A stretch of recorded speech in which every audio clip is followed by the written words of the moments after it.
haleluya. Siapa saudara di dalam Tuhan?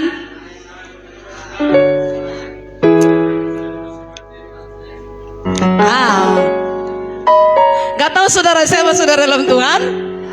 Siapa saudara dalam Tuhan?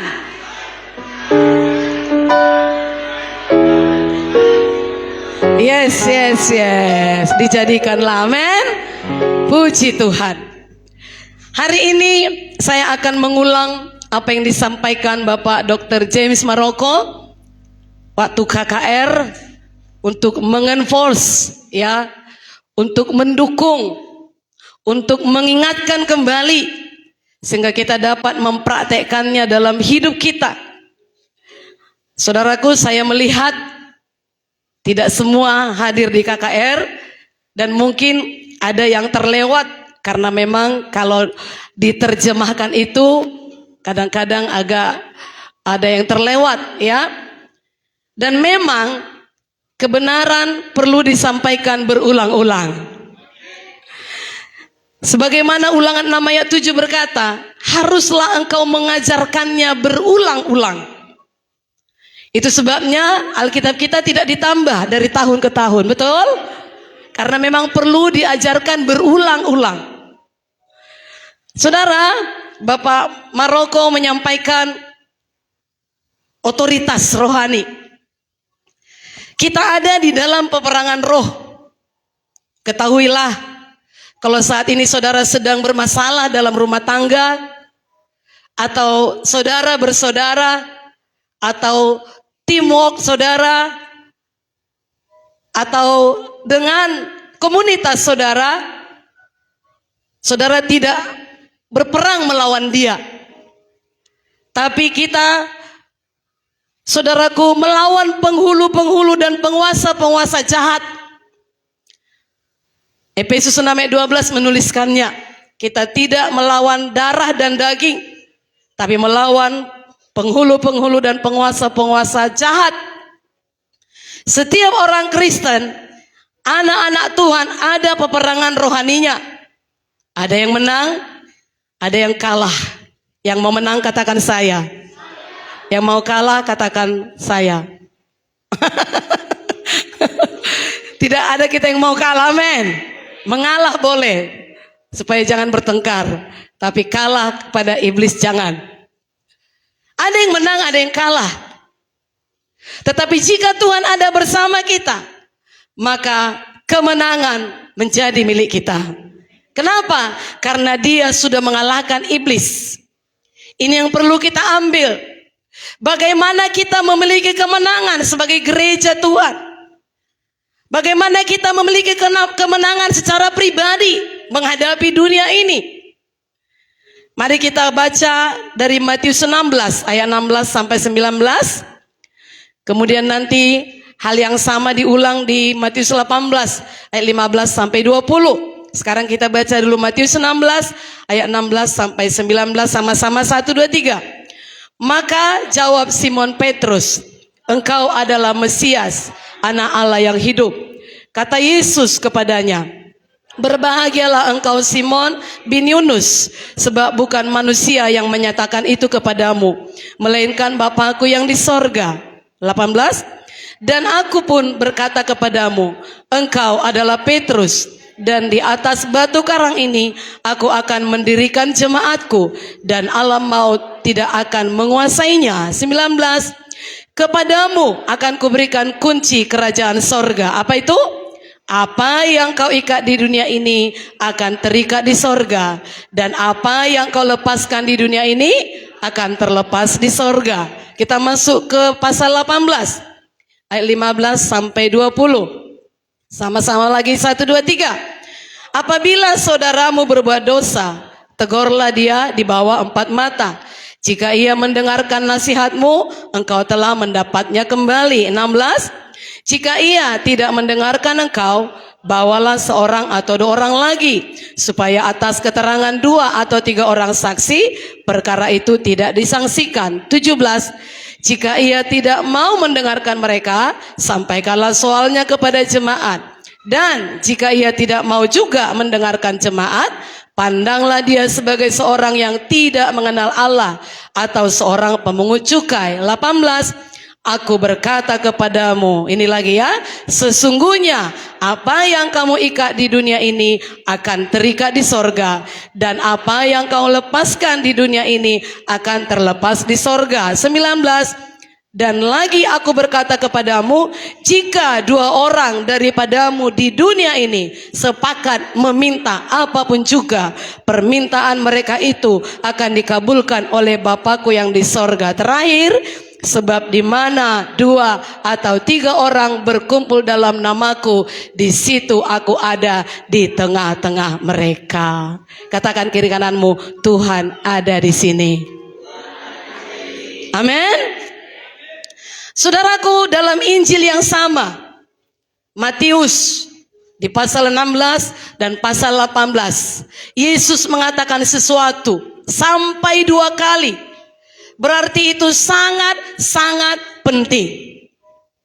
Memang semua yang dituliskan di Alkitab ini penting. Tapi kalau sampai berulang dituliskan, itu berarti sangat-sangat penting. Apa itu? Dikatakan kita diberikan kunci. Apa yang kau ikat di dunia ini akan terikat di sorga, dan apa yang kau lepaskan di dunia ini akan terlepas di sorga. Wow. Jika kita mempunyai sebuah kunci di suatu tempat, berarti kita memiliki otoritas di tempat tersebut. Betul? Kalau kita punya atasan, dan atasan mempercayakan kunci berangkasnya kepada kita, wow, itu sebuah penghargaan. Saudaraku, dia mendelegasikan otoritasnya kepada kita. Kalau kita pemilik suatu kunci, kita berhak atas kepemilikan apa saja yang bisa dibuka oleh kunci itu. Kita memiliki otoritas penuh yang dilambangkan dengan di sini kepemilikan kunci kerajaan sorga. Apa artinya mengikat dan melepaskan? Ini berbicara tentang kita mengikat roh jahat yang menghalangi pekerjaan Tuhan jadi dalam hidup kita, dan melepaskan si korban. Kitakah korbannya? Suami kitakah? Istri bapak-bapak kah? Anak-anak kah? Saudaramu kah korbannya? Hari ini kita belajar. Sama seperti dituliskan dalam Lukas 13 ayat 10 sampai 12. Di sinagog di bait Allah ada seorang perempuan, seorang wanita yang dirasuk oleh roh jahat selama 18 tahun. Bayangkan. 18 tahun dirasuk oleh setan. Dan Yesus datang untuk melepaskan korban setan tersebut. Dan apa kata Tuhan Yesus? Yang sudah Yesus lakukan ini, dia berkata, kita juga dapat melakukannya. Kita punya kuasa untuk melakukannya. Katakan ke sebelahmu, apakah kau tahu kau punya kuasa? Tahu dia? Bilang lagi, kalau kau tahu praktekkanlah. Amin. Jangan lagi diikat oleh si iblis. Jangan lagi dirasuk oleh si iblis dengan semua perkara-perkara kelemahan dan dosa. Dan Alkitab banyak bicara tentang otoritas orang percaya. Kalau di Wahyu 12 ayat 11 dituliskan, kita mengalahkan setan oleh darah Yesus dan oleh perkataan kesaksian kita. Ada darah Yesus di dalam saudara, amin. Oleh perkataan kesaksian kita, iblis dikalahkan. Dan dalam Matius 28 ayat 18 sampai 20, Yesus memberikan kita otoritas untuk apa? Pergi, beritakan Injil, selamatkan jiwa, ajari mereka akan apa yang kuajarkan kepadamu. Kita punya otoritas, amin. Dan dalam Lukas 10 ayat 19, Yesus memberi kita otoritas untuk menginjak ular dan kalajengking. Itu lambang iblis. Itu sebabnya ada nyanyian, dan kan ku injak-injak iblis di kakiku, di dalam kuasa namanya. Amin. Injak iblis. Kalau saudara sudah lihat, oh kacau ini, dalam nama Yesus aku injak iblis.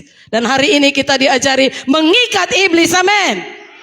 Dan berulang-ulang diberitahukan kepada kita, kita punya otoritas. Dikatakan kunci kerajaan sorga. Ada hubungan antara sorga dan bumi. Setiap minggu kita diajak Bapak Gembala doa Bapa kami. Di situ kita mengungkapkan, datanglah kerajaanmu, jadilah kehendakmu di bumi seperti. Hal ini sama dengan apapun yang kau ikat di bumi, terikat di sorga. Itu tidak hanya sekedar kita ucapkan, sama seperti waktu masa COVID. Bapak Gembala mengajari kita untuk mengucapkan, mendeklarasikan Mazmur 91. Kita yang ada di bawah perlindungan yang maha tinggi, kita tidak akan kena walau 1000 rebah di sisi kanan kita, 10.000 di sebelah kiri kita, itu tidak mengenai kita. Dan betul saudara dibebaskan dari sana. Haleluya. Kita juga mendeklarasikan Mazmur 121, pertolongan kita datang dari Tuhan, pencipta langit dan bumi. Keluar masuk kita dilindungi Tuhan, dijauhkan kita dari celaka, dan Tuhan memang menolong kita. Amin. Dan sekarang ini kita diajari mengenai, kita diingatkan kembali mengenai doa Bapa kami. Biarlah kiranya kerajaan sorga datang di gereja ini, di keluarga saudara, di hidup kita. Kehendak Tuhan jadi seperti di sorga. Haleluya. Kita punya kuncinya. Artinya kita sangat penting di hadapan Tuhan. Haleluya. Haleluya. Katakan, kau sangat penting bagi Tuhan. Bagaimana pentingnya? Bayangkan dia pakai kita, menurunkan apa yang di sorga turun ke bumi. Saudaraku, kita bisa melakukan sesuatu di mana sorga meresponnya. Kita bisa melakukan sesuatu di mana sorga menanggapinya. Amin. Jangan sia-siakan itu. Katakan lagi kiri kananmu, jangan sia-siakan itu. Haleluya. Apa yang kau ikat akan terikat. Apa yang kau lepaskan akan terlepas. Ini seperti sebuah cek. Bapak Maroko berkata, kalau kita dapatkan sebuah cek tinggal mencairkan. B nggak bisa berkata nggak bisa. Tapi kalau sudah ditandatangani, cek kau dapat 1 miliar, itu milik kita. Inilah kunci itu. Yohanes 16:23b berkata, aku berkata kepadamu, sesungguhnya segala sesuatu yang kamu minta kepada Bapa akan diberikannya kepadamu dalam namaku. Berarti Tuhan menunggu kita melakukannya. Haleluya. Tuhan menunggu kita mencairkannya, membawa cek itu ke bank. Tuhan menunggu kita melakukannya. Kalau memang kita lihat sesuatu tidak beres, ada setan yang mengikat orang ini, ada setan yang ingin merusak orang ini, kita lakukan sesuatu. Amin. Kita berdoa, kita pakai otoritas. Katakan, saya punya otoritas.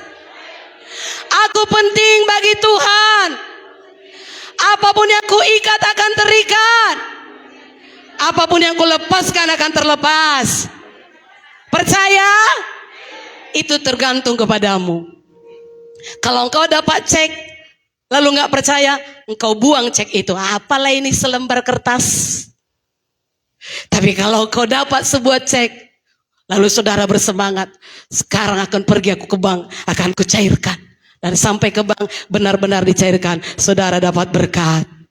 Begitu mempraktekkan firman ini, amin. Kenapa saya ulang kembali? Supaya semua kita di-enforce kembali, didorong kembali. Jangan sampai lupa. Haleluya. Nah, bagaimana kita melakukannya? Dari bacaan kita tadi dalam 2 pasal, Matius 16 dan Matius 18. Bapak James Maroko mengajari kita ada 7P dalam bahasa Inggris. Yang pertama dikatakan proclaim, yaitu menyatakan, memproklamirkan Injil. Memproklamirkan siapa Yesus itu. Petrus menjawab, engkau adalah Mesias, anak Allah yang hidup. Di sini Petrus menyatakan, memproklamirkan siapa Yesus. Ini pelajaran kepada kita. Kalau mau merusakkan pekerjaan iblis, kalau mau mengikat iblis, proklamirkan Injil. Proklamirkan nama Yesus. Jiwa-jiwa di luar sana, atau mungkin juga masih ada di sini, keluarga kita yang masih dalam kegelapan, saudaraku, banyak masih terikat oleh iblis. Jika kita mau melayani mereka, tidak ada jalan lain, proklamirkan Injil. Karena Injillah yang membebaskan mereka, amin. Roma 1:16 berkata, Injil adalah kekuatan Allah yang menyelamatkan. Yang menyelamatkan siapa? Setiap orang percaya. Bagaimana mereka percaya kalau mereka nggak tahu? Bagaimana mereka tahu kalau tidak diberitakan? Maka anak-anak Tuhan harus memproklamirkan Injil. Didengar atau tidak didengar, mau atau tidak mau, itu bukan bagian kita lagi. Tetapi yang pasti, kalau kita proklamirkan, kalau mereka percaya, mereka akan selamat. Saudaraku, saat kita menyampaikan Injil, kita memberi potensi bagi mereka untuk bebas dari ikatan iblis. Perhatikan, sekarang ini sudah pun zaman modern, masih banyak orang yang terikat oleh iblis, oleh kegelapan. Hanya Injil yang bisa membebaskan. Siapa yang dipakai Tuhan? Saya dan saudara. Demikian juga, jika iblis memberikan masalah sehingga hidupmu mengalami kesulitan, jangan terpuruk. Buat lagi masalah sama iblis. Bagaimana cara buat masalah sama iblis? Siapa yang ingat apa yang disampaikan Pak James Maroko? Bagaimana buat masalah bagi iblis? Apa katanya? Bersaksi. Beritakan Injil. Amin. Doakan orang. Kalau engkau punya masalah, jangan katakan, bagaimana aku mendoakan orang, aku pun berat masalahku. Terbalik. Kita diajari, kalau engkau dibuat iblis masalah, buat lagi masalah sama iblis. Doakan orang, layani orang, bersaksi, menginjil. Amin. Karena Injil adalah kekuatan Allah. Kalau kekuatan Allah sudah ada pada kita, iblis akan kalah. Haleluya. P yang kedua, praise. Memuji Tuhan. Saat Petrus berkata, engkaulah anak Allah yang hidup. Kan kita memuji Tuhan begitu ya. Engkaulah Tuhan kami yang hidup. Engkaulah Allah kami yang luar biasa. Dahsyat kau Tuhan. Haleluya. Nah, Petrus memuji Tuhan. Ketahuilah bahwa pujian bisa merubah atmosfer. Ketika kita memuji Tuhan, suasana bisa berubah. Keadaan bisa berubah. Jangan menyanyi hanya karena tahu saja menyanyi. Tapi kita menyanyi karena mau merubah atmosfer supaya hati kita ini dilembutkan oleh Roh Kudus. Hati orang-orang di sekeliling kita. Saudaraku, WL kita dan para singer pemusik menyanyi di depan ini. Kerinduan kami adalah kita semua mengalami atmosfer surgawi. Haleluya. Karena memang Tuhan bertahta di atas puji-pujian umatnya. Saya sepanjang hari bisa menghidupkan lagu. Dari lagu pertama, lagu kedua, sampai seterusnya. Karena saya tahu itu mengundang atmosfer sorga. Kalau ada setan coba mengintip, coba mengintimidasi, coba merusak pikiran, membuat stres, kalah dia. Haleluya. Saudaraku, ingat Yosafat dalam 2 Tawarik 20. Tentara yang besar datang. Saudaraku, dia menghadapi tentara yang tidak bisa dia kalahkan. Tapi Tuhan memerintahkan Yosafat untuk memuji Tuhan. Dia mengaturkan penyanyi di depan untuk menyanyi. Dan mereka menaikkan puji-pujian dan doa. Dan kita lihat akhirnya Tuhan berperang atas mereka. Saudara tidak perlu sampai tersiksa melawan iblis itu.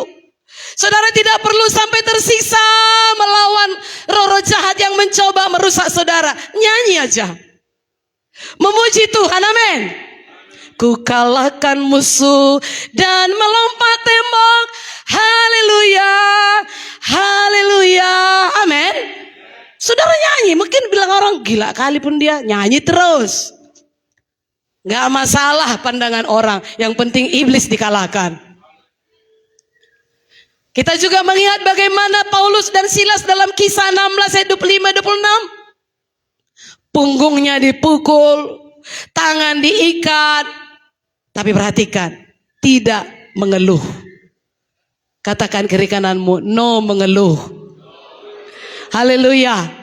Apa yang dituliskan di sana? Mereka menyanyikan lagu untuk Tuhan. Dan akhirnya penjara itu goncang. Mereka lepas. Ada kebebasan saat kita memuji Tuhan. Haleluya. Tahukah saudara, setan mau merampok itu dari umat Tuhan. Setan mau merampok itu dari kekristenan. Maka sekarang ini walaupun dia mungkin pelayan di gereja, tetapi yang dia nyanyikan di luar sana nyanyi stesu-stesu, nyanyi Korea-Korea, ya. Walaupun mungkin dia pelayan di sebuah gereja, tetapi di luar dia tidak jadi pelayan. Yang dinyanyikan ya itu nyanyi-nyanyi duniawi. Karena setan mau merampok pujian itu dari umat Tuhan, termasuk dari pelayan-pelayan. Saudaraku, dalam Yesaya 14 dijelaskan siapa itu setan. Dialah Lucifer yang dulu pemimpin pujian di sorga. Tahukah saudara, tubuhnya dilengkapi dengan semua jenis alat musik. Digerakkannya kanannya bisa piano yang bunyi piano yang keluar. Digerakkannya kirinya bisa bunyi saksofon yang keluar. Digerakkannya jari kanannya, jari kakinya bisa bunyi drum yang keluar. Begitulah Lucifer dilengkapi. Lalu dia cemburu, kok hanya dia yang dipuji? Kok hanya Tuhan yang dipuji? Kok enggak aku? Aku kan hebat. Dia iri hati, dia sombong. Dia mau pujian itu sama dia. Jangan lagi sama Tuhan. Tahu kok saudara, itu yang saya katakan tadi, setan mau merampok itu daripada mulut anak-anak Tuhan. Dengan cara apa? Kalau ada masalah bersungut-sungut. Kalau ada masalah mengeluh. Hari ini kita lihat Paulus dan Silas. Walau tangan diikat, digari, walau punggung dipukuli, tidak bersungut-sungut, tidak mengeluh, tapi memuji Tuhan. Maka dari itu, hadapi masalahmu dengan pujian kepada Tuhan. Jangan bersungut. 1 Korintus 10:10 berkata begini. Dan janganlah bersungut-sungut seperti yang dilakukan oleh beberapa orang dari mereka. Siapa itu? Bangsa Israel. Sehingga mereka, apa katanya? Dibinasakan oleh malaikat maut. Bahaya bersungut-sungut ini. itu merusak hidup. Malaikat maut mengintip. Itu sebabnya biarlah mulut kita ditujukan untuk memuji Tuhan. Amin. Karena pujian adalah salah satu senjata peperangan rohani kita. Jadi nanti keluar dari gereja ini, kalau saudara dapat masalah dari siapa saja, dari keadaan apa saja, ingat, langsung memuji Tuhan. Haleluya. Aku nggak tahu nyanyi, ada banyak di YouTube lagu rohani. Aku nggak tahu gimana caranya menyembah, itu namanya MALAS, malas. Saya diberkati di LJ 6 hari Jumat semalam. Anak-anak nyanyi, jangan malas. Haleluya. Haleluya. Bisa, dari mana saja bisa belajar. Saya suka mendengar video YouTube kita kalau penyanyi kita nyanyi, walaupun mungkin masih banyak kekurangan ya, karena sound kita mungkin masih kurang bagus atau apalah. Tapi saya dengar itu tiap minggu, paling tidak sekali atau 2 kali. Ya, jadi saudaraku, hadapi masalahmu dengan memuji Tuhan. Amin. Praise yang kedua. Yang ketiga, promise, janji. Ketika Petrus mengatakan, engkaulah Mesias, anak Allah yang hidup, dia sedang mendeklarasikan Tuhan adalah Tuhan yang menggenapi janjinya. Sejak dari Kejadian sudah ada janji bahwa akan datang Mesias. Berulang kali kitab-kitab menyatakan bahwa akan datang Mesias. Dan Petrus mengetahui Tuhan sudah genapi janjinya. Apa yang mau kita praktekkan dalam hidup kita?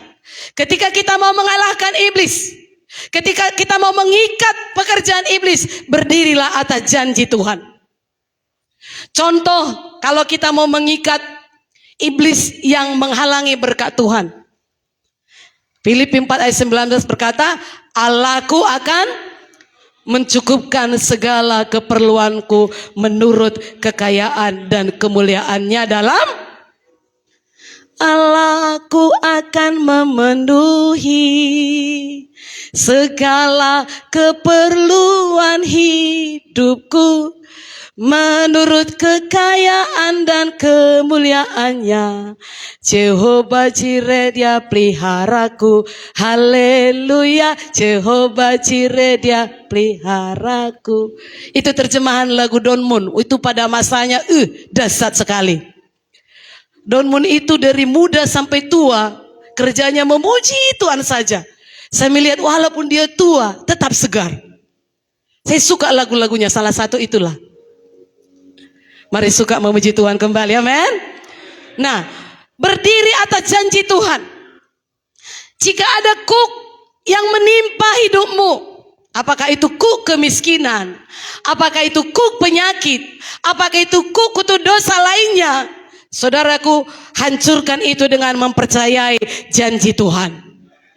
Yesaya 10:27 berkata, pada waktu itu beban yang ditimpakan mereka atas bahumu akan terbuang, dan kuk yang diletakkan mereka atas tengkukmu akan lenyap. Saudaraku, Tuhan itu setia. Katakan, Tuhan itu setia. Ini janjinya. Dia tidak pernah berdusta. Dia tidak pernah ingkar janji.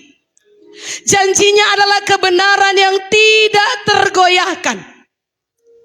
Ia memberikan harapan dan pemulihan bagi kita yang percaya.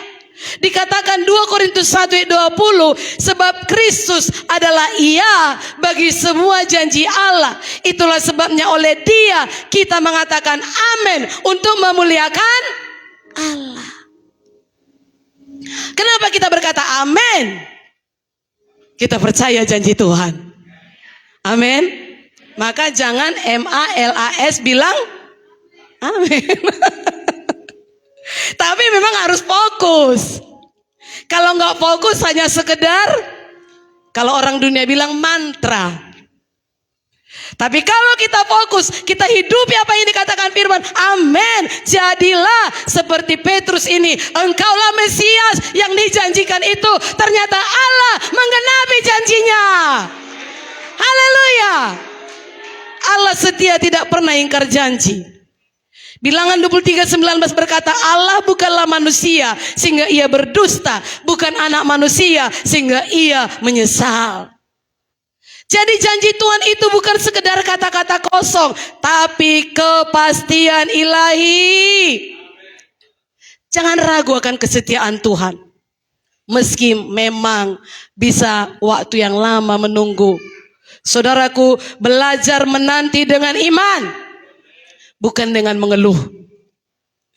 Pegang janji Tuhan dengan iman, bukan dengan perasaan. Memang laku ini orangnya, nenek moyangku pun memang begini begitu. Itu dengan perasaan. Tetapi kalau dengan iman, maka itu akan digenapi. Amin. P keempat, masih ingat? Purity, yaitu kemurnian. Hidup kudus. Tadi kita baca 15-17, kalau ada yang berdosa ditegur, dibereskan. Tujuan teguran bukan menghukum, tapi supaya dipulihkan. Setelah dosa diselesaikan, barulah ayat 18. Sesungguhnya apa yang kamu ikat di dunia ini akan terikat di sorga dan selanjutnya. Kita diajari cepat-cepat bertobat. Apa saudaraku? Kalau ada dosa, cepat-cepat bertobat. Saya bilang sama anak-anak kita di muda-mudi, kalau kau melakukan kesalahan, karena kau anak Tuhan, Roh Kudus pasti bicara. Kecuali yang kau mengeraskan hati, lama-lama jadi bebal. Haleluya. Itu saya ajarkan pada mereka. Saya percaya semua anak Tuhan dipimpin oleh Roh Tuhan. Roh Tuhan akan memimpin dan dia akan kasih tahu di mana salah kita. Di mana letaknya. Pasti dikasih tahu. Kecuali mengeraskan hati, enggak apa-apanya. Biasanya itu, lalu tambah lagi. Biasanya itu, tambah lagi. Pada akhirnya sampai ke kelas bebal. Dan tahukah saudara, Amsal berkata orang bebal ditumbuk pakai alu pun gak akan bisa lagi berubah. Maka jangan sampai naik kelas sampai bebal, amin. Haleluya. Itu dia. Saudaraku, kalau ada dosa, kita sedang membuka hidup kita. Menyerahkan hidup dikontrol oleh iblis. Itu sebabnya sangat penting bertobat dan cepat-cepat bertobat. Amin. Jangan izinkan iblis merampok otoritas itu karena dosa yang dipertahankan. Kalau dosa dipertahankan, iblis rampok otoritas itu. Saudaraku, setan tertawa ketika kita mengusir dia, tapi kita nikmati dosa. Sekarang ini banyak dosa dari sosial media. Kita lihat postingan orang, kita merasa itu sama kita, itu dosa. Betul apa betul? Oh enggak ya? Kita lihat orang misalnya memamerkan kekayaan, kita cemburu. Itu dosa. Atau kita nikmati, kan itu datang di semua handphone ya. Kita nikmati porno. Istri enggak tahu. Atau suami enggak tahu. Orang tua enggak tahu. Kita nikmati pornografi itu. Itu semua ditawarkan. Lalu kita merasa enggak berdosa. Setan tertawa. Kalau kita menikmati semua yang di sosial media itu, bisa kita dibawa arus. Lebih baik bertobat segera. Haleluya. Jangan terikat pornografi. Atau semua yang ditawarkan sosial media. Dilihat atau tidak dilihat pasanganmu, takutlah akan Tuhan. Amin.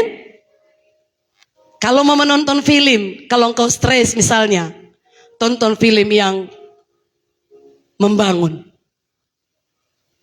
berperang. Jangan yang porno. Haleluya. Haleluya. Semua tidak luput dari hal itu karena itu ditawarkan.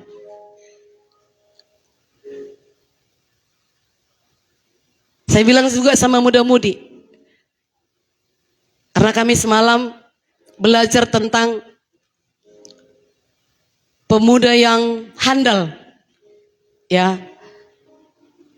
yang tidak hanya kata tapi karya. Saya kasih pilihan. Firman Tuhan, seorang ayah memanggil anaknya, menyuruh anaknya. Yang si sulung berkata, apa katanya? Apa kata si sulung? Iya, tapi nggak pergi. Naku pergi ke ladang. Iya, tapi nggak pergi. Si bungsu kepada si bungsu disuruh juga. Apa kata si bungsu? Iya, tapi pergi karena menyesal. Jadi banyak anak Tuhan di gereja menyanyi. Aku mengasihimu Tuhan. Aku cinta kau Tuhan. Itu si anak sulung tadi. Ya. Tapi di luar, apa itu rohani? Apa itu hidup kudus? Apa itu pakaian sopan? Lalu dia tiru gaya Korea, separuh badan. Ada anak Tuhan gitu? Ada. Jangan katakan gak ada. Itu dia. Dipikir gak berdosa padahal sudah berdosa. Dari mana kita tahu berdosa? Kalau dilihat orang, orang bisa tersandung. Orang bisa jadi marah. Kok begitu anak Tuhan? Maka saya katakan berpakaianlah yang sopan. Bukan hanya ke gereja, di sekolah. Anak-anak sekolah sekarang lihatlah. Saya naik angkot ke Padang Bulan. Anak SMA, gempet-gempetan laki-laki perempuan. Kami makan, bawa teman kami sedang bermasalah, kami makan di sebuah warung kopi. Anak sekolah di situ seperti suami istri. Aduh, saya katakan Tuhan, janganlah begitu anakku. Janganlah begitu pelayan di GIA Tuhan. Berseragam loh. Peluk-pelukan boncengan. Anak-anak kita ini bagaimana? Ini. Apa itu dosa? Rohani semua. Emangnya hanya kau yang ke sorga? Bukan soal itu. Apa kata firman? Saya lihat itu, saya berdoa langsung, Tuhan tolong anakku. Tolong muda-mudi GIA Rasmi. Tolong pelayan-pelayan. Padahal dari mamamu yang sekolahmu, tapi kau makan di warung kopi bersama pacarmu. Saya bilang dalam hati. Saya nggak langsung bilang sama dia, nanti didamprak pula, apa urusanmu dengan aku? Emangnya lu siapa? Katanya pula nanti. Tapi saya berdoa, sadarkan anak ini Tuhan. Masih berseragam, sudah begitu. Ini awas bagi kita orang tua. Haleluya. Ini, kalau kita dalam dosa, iblis merampok otoritas itu. Maka kita bilang pun dalam nama Yesus, gak ada faedahnya. Maka cepat-cepat bertobat. Apapun itu. Saya katakan tadi, semua anak Tuhan dipimpin oleh Roh Tuhan. Roh Kudus pasti bicara. Kau terlalu seksi. Tahu dia. Pakai listip tebal-tebal si anak sekolah tadi. Yang satu angkot dengan saya itu. Ini mau sekolah atau mau apa? Belum jamnya pulang. Udah di mana-mana. Kita orang tua harus awas atas anak kita, men. Haleluya. Purity, hidup kudus, kemurnian. Murni kita sebagaimana Tuhan katakan. Masih sanggup 3 lagi? P5, pray, berdoa. Ayat 19 berkata, dan lagi aku berkata kepadamu, jika 2 orang daripadamu di dunia ini sepakat meminta apapun juga, permintaan mereka itu akan dikabulkan oleh Bapakku yang... Bapak James Maroko bersaksi kunci keberhasilan mereka ada di 2 pagi. Yang mau 2 pagi katakan saya.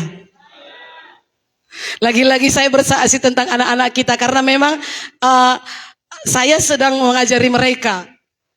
Saya bilang semalam sama mereka ada 10 orang menginap di sini. 9 orang lah, 10 dengan Krisel ya. Saya bilang cepat tidur, nanti ku intip, siapa yang masih main handphone, ku tangkap handphonenya. Gak tau lah mereka cepat tidur atau enggak. Tapi yang pasti besok pagi harus berdoa tanpa ngantuk. Haleluya. Kita ajari 2 pagi. Saya katakan tadi, kalian jam segini mau sekolah, pasti sudah bangun. Jangan kau buat ke sekolah lebih penting daripada urusan rohani. Urusan sekolah penting, urusan rohani penting. Amin. Pekerjaan dunia penting, pekerjaan rohani penting. Jangan kita lebih takut dimarahi guru daripada dimarahi yang di atas. Kadang kita karena nggak langsung dengar suaranya memarahi kita atau kecewa pada kita, lebih enteng aja kita urusan rohani. Kalau kau terlambat di sekolah, diapain kau? Saya bilang, di stop, apa namanya? Diserap bu. Sekolah penting, urusan rohani penting. Amin. Kalau bangun pagi mau ke sekolah bisa cepat-cepat. Hari Minggu juga, oh cepat-cepat, aku mau ke gereja, aku mau melayani, amin. Jangan anggap, hari Minggu bisa santai. Gimana hati Tuhan itu? Kau ya, bosmu di dunia kau takuti, aku bosmu yang kekal gak kau takuti, kira-kira gitulah. Haleluya. Banyak kita yang kena. Gak apa-apa lah yang kena. Yang penting kita pengajaran ini bisa merasuk di hati kita, amin. Tahukah saudara jemaat mereka di sana? Kami lihat videonya, memang Pak Ketua Sinode juga ke sana. Mau kerja 2 pagi dulu di gereja. Mau kerja 2 pagi semua di gereja. Dari gereja berangkat kerja. Yang gak heran 10 hektar gereja mereka. Dan juga tempat-tempat orang yang gak mampu. Dibangun di daerah itu. Kita sudah dengar kesaksiannya. Kalau kita mau mengalami lawatan Tuhan, doa. Apa saudaraku? Kalau kita berdoa, kita sedang melindungi orang-orang yang kita doakan dari ancaman iblis. Kalaupun mungkin secara kasat mata, tiap hari saya sebut nama saudara dari lansia sampai bayi.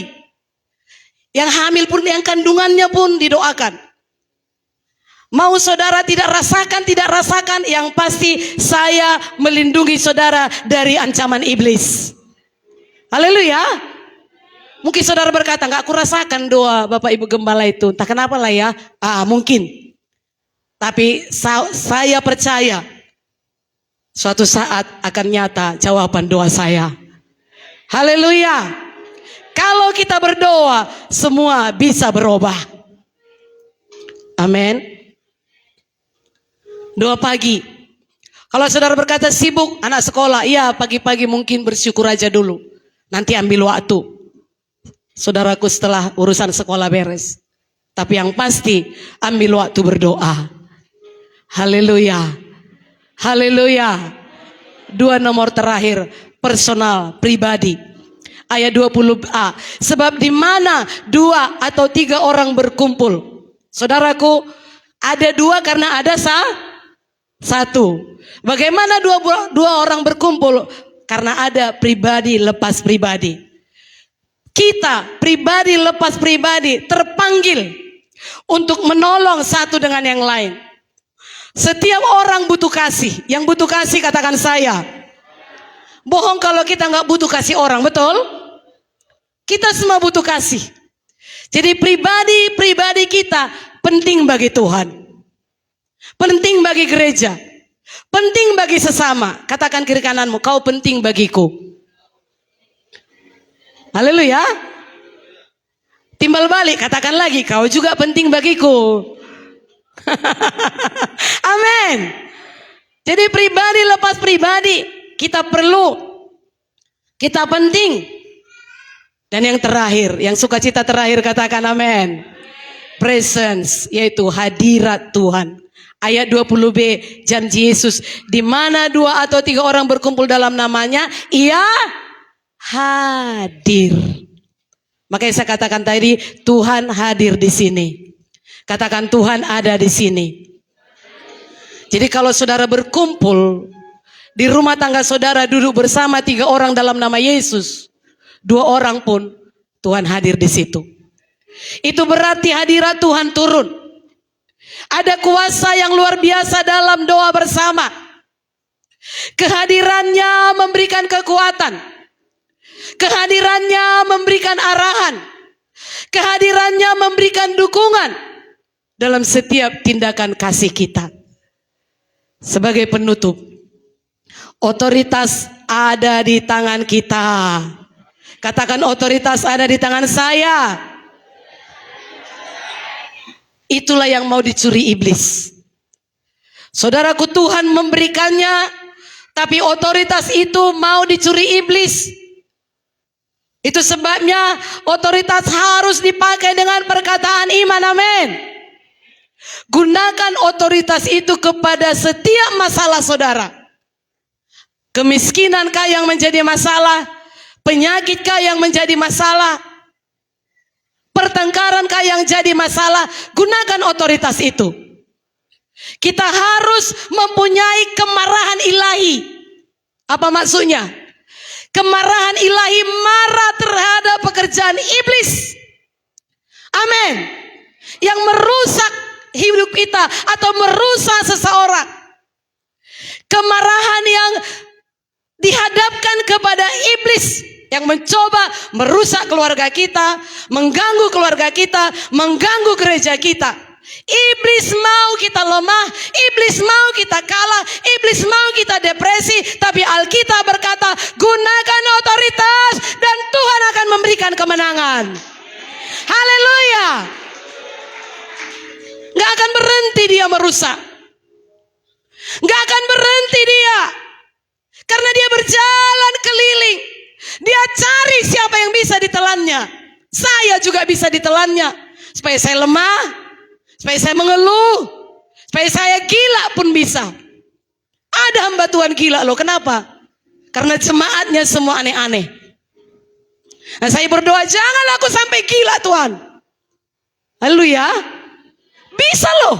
Karena memang sudah ada buktinya. Sudah teman kami dulu dikirim ke Kalimantan. Pulang dia udah jalan-jalan. Kenapa? Nah, itu tadi menghadapi jemaat yang aneh-aneh. Seperti orang bangsa Israel. Gak bisa dibilangin. Pulang dia jalan-jalan. Bukan hanya dia, banyak. Kenapa? Gak sanggup. Maka doakan kami, amin. Haleluya. Kami butuh didoakan. Tim doa doakan kami. Karena setan gak berhenti. Setan mau semua kita hancur. Itulah visinya. Itulah misinya. Saya katakan 2 minggu lalu. Gereja setan berdoa supaya orang Kristen punah. Supaya pelayan-pelayan di gereja lenyap. Itu doa mereka. Maka kalau ada masalah, bayangkan, aku gak mau jawaban doa gereja setan itu tercapai. Tuhanku lebih dahsyat. Otoritas ada padaku. Haleluya. Ingat, iblis mau merampok otoritas itu. Dengan apa? Itu tadi. Dosa. Gak berdoa. Gak memuji Tuhan. Ya. 7 hal sudah diajarkan kepada kita. Saya ulang kembali hari ini. Karena saya mau kita semua memakai otoritas itu. Jangan sampai hanya berlalu di KKR 1 hari. Tapi seumur hidup pakai otoritas itu, amin. Sampai menang. Ibu Ketua Sinode minggu lalu berkata, tetaplah berdoa sampai dijawab Tuhan. Sampai terjadi sesuatu. Sampai ada perubahan. Amin. Mari kita bangkit berdiri.